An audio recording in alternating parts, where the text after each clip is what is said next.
Sánchez no tiene ninguna credibilidad, pero tiene toda la verborrea posible.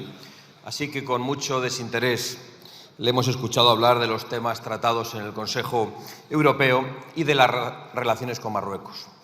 Con mucho desinterés y sin creernos ni una sola palabra.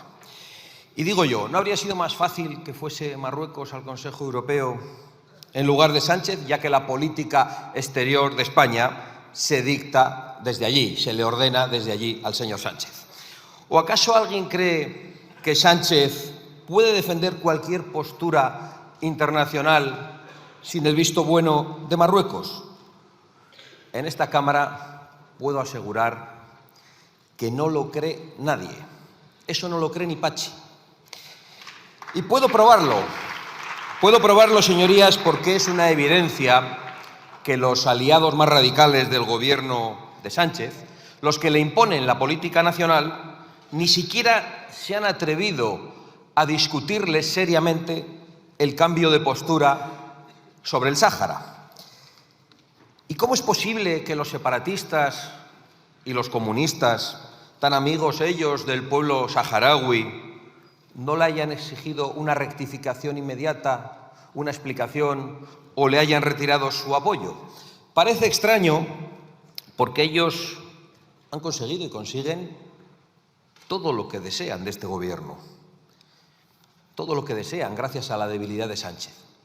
Sillones, competencias, hasta indultos, cambios del Código Penal y amnistías para ellos mismos. Es decir, todo lo que Sánchez decía que no iba a darles, ha terminado por dárselo. ¿Cómo es posible entonces que sus socios no se hayan acordado nunca de sus amigos saharauis más que con alguna intervención de compromiso en esta tribuna, cuando durante décadas han exhibido aquí todas las reclamaciones y banderas del pueblo saharaui? ¿Cómo es posible que de todas sus reivindicaciones justamente se hayan olvidado de esta? Es muy sencillo, pues porque saben, igual que lo sé yo, que lo saben los representantes de mi grupo, que esas cosas Sánchez no las decide. Saben que Sánchez no puede darles lo que no tiene, y hace tiempo que Sánchez no tiene más remedio que obedecer las políticas que le dictan los que tienen poder sobre él. Solo así se explica la sumisión de Sánchez a Marruecos y el silencio de los cómplices de Sánchez para esta investidura. Si alguien está convencido de que esto no es verdad, que suba aquí y que lo explique y que encuentre otra explicación, pero saben que no la hay. Pero más allá de esta indigna y preocupante realidad, lo cierto es que en el Consejo Europeo se han tratado temas muy importantes y ojalá alguien pudiera estar allí para defender los intereses de España y de los españoles y no sus intereses personales. En vez de eso, acude a los consejos europeos un presidente débil, un presidente sometido, un presidente del que se ríen sus socios y un presidente que está en un proceso de huida hacia adelante peligrosísimo para los españoles y para la convivencia.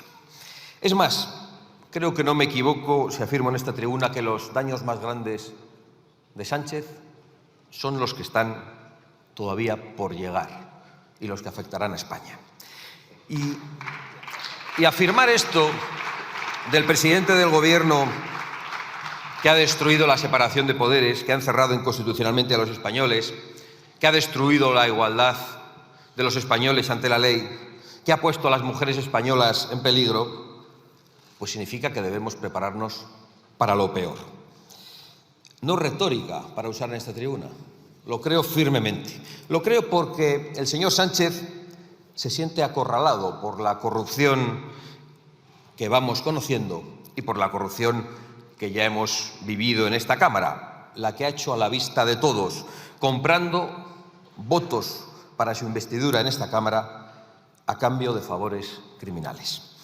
Lo creo al ver que, acorralado por la corrupción, ha vuelto cerca de unas citas electorales otra vez el Sánchez necrófilo, pero esta vez en unos extremos que a cualquier persona decente creo que le deben producir náuseas. Y cuando vemos a ese Sánchez que ya no disimula su rencor, su odio y su rabia, sabemos que es capaz de todo. Por eso, el señor Sánchez, y me produce repulsión incluso relatarlo, se ha hecho vídeos y fotos con restos humanos, con tibias, con cráneos, con huesos, de las víctimas del Partido Socialista en el siglo pasado, de las víctimas provocadas por el Partido Socialista en el siglo pasado. El señor Sánchez ha asaltado una cripta a donde no podían ni acceder los familiares de las víctimas, para posar como hacen solo los salvajes y los bárbaros con los restos de sus víctimas. Indígnense lo que les dé la gana, pero es lo que sienten muchos españoles al ver en las pantallas una foto tan infame como la del presidente del Gobierno. ¿Cuál será su miedo y su desesperación como para ofrecer ese espectáculo macabro? Y se ha atrevido a subir a esta tribuna hace unos minutos para hablar de los que intoxican el debate público y para hablar de los que llenan de fango las pantallas de los españoles. Y se saca fotografías con los restos mortales de españoles muertos en una contienda civil fratricida a los que no ha mostrado ningún respeto para exhibirlos en las pantallas y a los ojos de todos.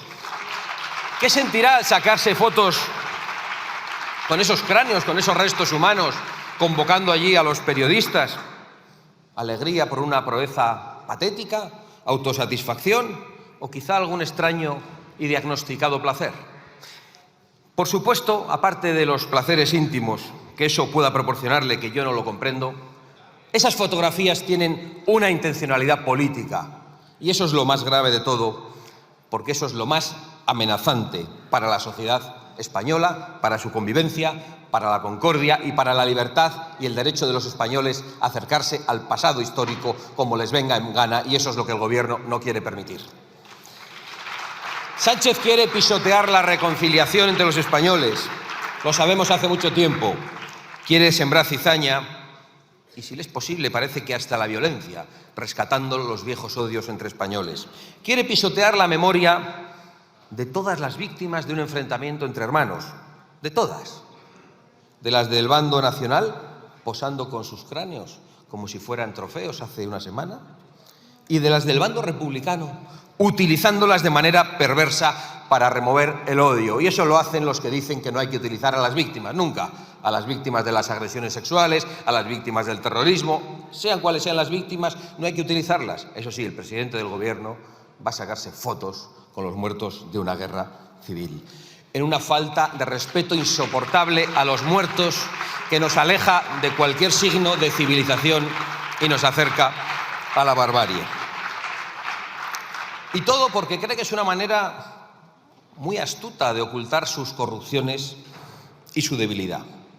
Todo porque cada día que pasa se ve más cerca de sentarse en el banquillo. Todo porque los españoles ya van conociendo que, además de la corrupción política que le ha permitido conseguir ese escaño azul, también es el capo de la corrupción económica que se llevó a cabo en el peor momento de los españoles.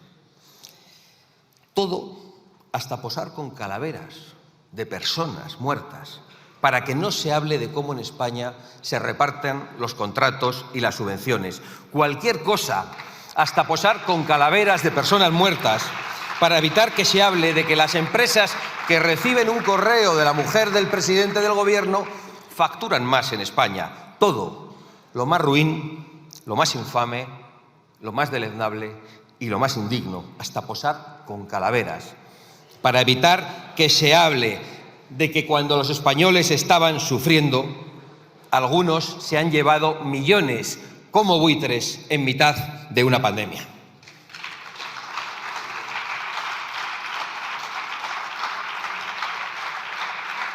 Pero no hay calavera ni muerto de hace un siglo que tape las vergüenzas de este Gobierno. Tito Berni, Koldo, Víctor Aldama, comisiones por mascarillas inservibles, las maletas de Delsi, cartas de recomendación. Ya he dicho muchas veces, hoy lo he vuelto a hacer, que Sánchez no gobierna, pero lo que no sabemos es cuántas tramas dirige.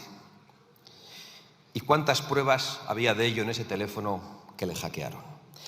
Creo que más temprano que tarde acabaremos sabiéndolo. Y por eso pienso de verdad que lo peor de Sánchez está por llegar.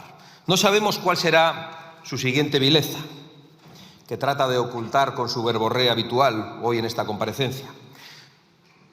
Pero sí sabemos que seguirá atacando nuestra industria y a nuestro campo, sometiéndolo a una ruinosa y criminal Agenda 2030, que es una sentencia de muerte para los agricultores y para los ganaderos españoles y para los trabajadores industriales. Y sabemos que va a seguir promocionando la inmigración ilegal a costa de batir el récord de violaciones en España y los ataques a mujeres en las calles, que crecen día a día con su gobierno como no lo habían hecho nunca. En esto, por desgracia, ha contado con la colaboración de toda la Cámara, salvo Vox, votando ayer a favor de la regularización masiva de 500.000 personas, sí, que entraron ilegalmente en nuestro país. Y lanzando un mensaje terrible al mundo: es que aquí puede venir el que quiera y no hace falta respetar las leyes. Un mensaje terrible que es el que lanzan siempre, y es el de, en este caso, la amnistía para los que entran ilegalmente a España. Igual que ofrecen la amnistía a sus cómplices de investidura, siempre los de su ideología. Eso sí, ¿el peso de la ley para quién? Todo el peso de la ley para los españoles honrados y para los inmigrantes legales, los que llegan aquí llamando a la puerta y cumpliendo con las normas y respetando nuestras leyes e integrándose entre nosotros.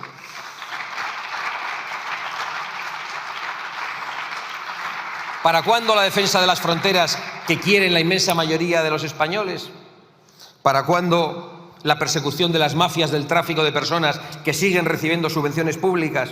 ¿Para cuándo la expulsión de los ilegales, especialmente los que cometen delitos? ¿Y para cuándo la ayuda social, en primer lugar, a los españoles necesitados, de los que este Gobierno y toda esta Cámara ha vuelto a olvidarse en el día de ayer? Sigue sin importarles el problema, a pesar de que el Departamento de Seguridad Nacional ya ha dicho que la inmigración es la tercera amenaza para la sociedad española. Vinimos al Congreso a presentar iniciativas para que el Gobierno reconociera la inmigración ilegal como una amenaza y todos en esta Cámara se opusieron. Ahora es el Departamento de Seguridad Nacional el que la sitúa como tercera amenaza, pero desde su falcón de marfil eso no le afecta al presidente del Gobierno, porque es cosa de los españoles humildes, que no le preocupan absolutamente nada. ¿Y qué trae ese tipo de inmigración ilegal? Pues lo sabemos. Trae muertes en el Mediterráneo para personas engañadas por las mafias, trae inseguridad en nuestras calles, trae degradación de los servicios sociales y de la asistencia sanitaria. Y trae también, y lo sabemos por qué ha ocurrido a través de esa inmigración ilegal, amenaza yihadista, la que hoy sirve para que estén en vilo muchos españoles y muchos europeos que acuden a celebraciones deportivas importantísimas que han sido amenazadas por el Estado Islámico, que ya tiene a sus lobos solitarios entre nosotros, gracias precisamente a los que han abierto de par en par nuestras fronteras, es decir, ustedes. ¿Cuál será la siguiente vileza del Gobierno? No la sabemos. ¿Encarcelará a la oposición como Maduro? Parece una burrada, pero quien ha puesto en libertad a los políticos que han cometido los peores crímenes para mantenerse en el poder está muy cerca de intentar quitar la libertad a los políticos que le molestan para mantenerse en el poder. ¿Va a dinamitar la Cruz del Valle como un caudillo talibán? ¿Va a impulsar un referéndum para promocionar y provocar la guerra en Cataluña? Ha dicho 3 veces que no. Bueno, dicen que no a todo y luego es exactamente lo que hacen. Y si lo dicen 3 veces, más motivos para sospechar, porque al presidente del Gobierno le gusta mucho repetir las cosas que dice que no va a hacer, y ya sabemos que son justo las que va a hacer. Lo hemos visto estos días en la campaña vasca. Delante del presidente del Gobierno, su candidato ha dicho 3 veces que no iban a gobernar con Bildu. Y lo ha tenido que decir 3 veces. Debe ser un consejo de los asesores de imagen del Partido Socialista a todos sus candidatos, pero nosotros ya sabemos que cuando lo dicen 3 veces es justo porque van a hacer lo contrario. De todas formas, ¿por qué no pactan con Bildu? Si Bildu no es ETA, no entendemos por qué no tienen ustedes problemas en pactar con ellos. ¿Qué va a hacer? ¿Van a conseguir que desaparezcan los testaferros y los testigos de la corrupción? ¿Cuál será la próxima vileza de este Gobierno para evitar la acción de la justicia? Lo dicho, nosotros esperamos absolutamente cualquier cosa de este Gobierno. Ya hemos visto que están dispuestos hasta a posar con españoles muertos sin mostrar ningún tipo de respeto, en una actitud que no voy a calificar.